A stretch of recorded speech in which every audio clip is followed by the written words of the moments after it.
arrived to now, and what can you take from that into your upcoming season with Kent State and beyond? Well, being around players as talented as we have, from some different programs, you learn a lot about what other guys go through, and like you get to watch their routine. I've just picked up on a lot of different things that can make me better as a player. Just like seeing everybody else's work ethic and knowing, everybody has a different approach to the game, and you can learn from everybody that's out here. It's been fun. And really the whole organization of the Miners, the players, just the work ethic is second to none. It really, the team has a lot of fun, no question about it, but it's all business a lot of the time too. Right. And that you'll get that with a winning organization like the Miners. We've won 3 championships in a row, looking for a 4th, well in contention to do so, so no question about it. Right. So yeah, it's been fun, coming here where it's so business oriented, and we're out here to win games. And now we've got another visitor. We've got Mr. Justin Kirby here, the current leader of the Home Run Derby, with us with 12. Any thoughts here for Sam Thompson? How was his BP? He said he threw pretty well, but his BP is elite. It is top 1 BP I've ever had in my entire life. If you're listening, if you're ever in a Home Run Derby, I recommend getting Sam Thompson's phone number and getting him to throw to you, because you will hit a guaranteed 500 home runs. I would say so. You got in a pretty quick rhythm right away there. It looked like Sam was throwing some pretty good BP. I mean, you're the current leader for a reason, right? Sam and I have, we're really in sync. We have that good chemistry. It's just that easy. It's just that Kent State chemistry. It's too easy. It's too easy out here. Rhythm's too easy. The Miners get hot. It comes down to a lot of what we learned back at school. It's a lot of bite down.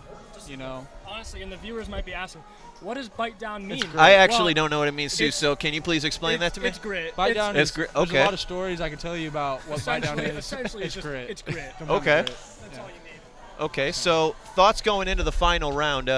We don't know who you're going to be facing yet, but still got to get there. Well, you're in good shape at this point. I'd say you got a pretty good shot, but after that first round, but I like the humbleness there to see. So good competition. Definitely. In this league, a lot of good competition in this derby. You just never know. So we're just gonna have to really get after it, boys. Right. I would love to pull in a quote right here from Lil Wayne's, from my favorites. There we go. Prepared for the worst, but still praying for the best. There you go. Preach it. Preach it. And, as the great Coach Jeff Duncan once said, he said, "Boys, we're gonna get this guy. We're gonna get this guy. This is good hitting, super good hitting." So, well, should we give Justin some more mic time here? Justin, please. Is it time for? Hey, or is you got to get focused? Okay, he's locked in. All right, that's fair. That's respectable. Will you be locking in here soon, shortly? I imagine you'll be throwing him another round of BP. It's looking like, as we saw Ryan Sullivan of the Bucks, only 5. Yeah, so Justin Kirby's still in good shape. Yeah. Now, were you expecting the Pilots pitcher Hunter Rigsby to put on a show? I mean, the kid's a horse. He is strong as anyone, one of the best relievers in the league. But were you expecting this kind of display at the plate from him? Well, I was actually in the cage, getting Justin loose so he could put on a show like he did. I was watching some of the kids BP, and I was thinking, wow, this kid is just strong. But, the swing wasn't playing in the cage, and he came out here, and it was night and day. Right. And, he couldn't miss a ball. So that's going to be something we're going to have to take into account. We're going to have to really lock in and, get some balls over that wall out there. As we see John McKay of the Oilers up to bat, he currently has 2. The other Oiler, Paul Stephenson, with 4. As it currently stands, Justin Kirby and Hunter Rigsby are the top 2 contestants thus far in the Home Run Derby. Kirby opened things up on a strong note with 12. Hunter Rigsby followed with 11. Eric Webb put on a good show for the Miners as well, finishing with 8. Unfortunately, he will not be advancing to the next round, but still a good display nonetheless, as we see John McKay take the hat off here. I don't know, maybe a little strategy move, as he's now got 2. He'll have his work cut out for him here to try to get to the finals.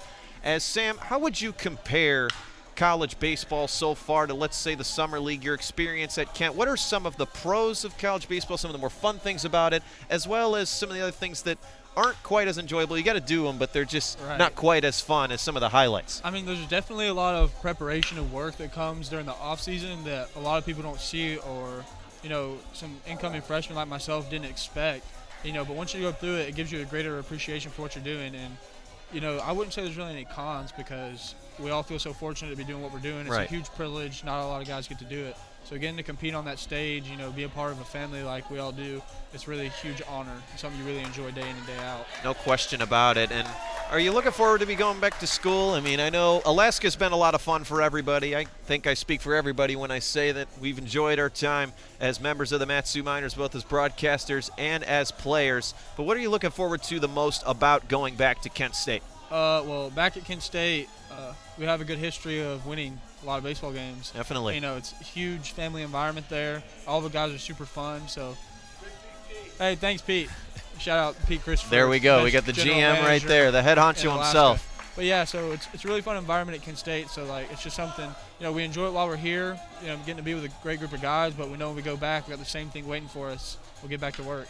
Definitely. What's been kind of your most unique baseball story to this day? I'm putting you on the spot here. I imagine you played baseball just about your entire life, I'd assume? Just about. So what is the most unique, special, or kind of different story you've ever had? Something that, you know, people may not know about as much, you know, going beyond the game a little bit, you know, just tell me what's kind of been your best story with the game thus far? I'm putting you on the spot here, I know, but yeah, it's... That's a huge one. Yeah. You know, playing every day, there's a lot of cool things you see happen. Definitely. But that's a tough one right there. I know. I'm sorry. I'm making you think here. I know I'm putting you on the spot a little bit, but I imagine you've got plenty of stories. I'm sure everyone on the team does, given all the experience on the team. Yeah, it's hard digging into the bowl on that one. Definitely. You know, out of all of the experiences, I don't know if there's any individual ones, but I would definitely say that my freshman year of college has been extremely memorable, just from like being around the guys, and you know, there's a lot of good stories that aren't appropriate for the air, but you know, it's kind of hard. I'm sorry to let you down on that one. Oh no, it's okay. I mean, we have to stay appropriate on here, but before anything else, I know it's a little it's disappointing. I'd love to hear about them other times, but yeah, we'll do that later. Well, Sam, we appreciate you being on air. And is there anything else you'd like to say to the fine folks at home viewing? Anyone you want to say hi to back home or who may be viewing on this day? Right. I'd like to shout out, you know, my mom and dad. Give them a big thanks for providing for me, getting me up here. Certainly. Shout out my brothers and sisters, Will, Abby, Ben. You know, shout out to Corey Rossi, Billy Pollard. I'd like to shout out Anna Woodhams. Got to give her a shout out, the honey back home. And for me. I noticed you've been on the phone a lot with your family, and you probably have that tight-knit family at home, and that's one thing I think, you know, a lot of these guys miss. They talk about just being around friends and family at home, but it's good to see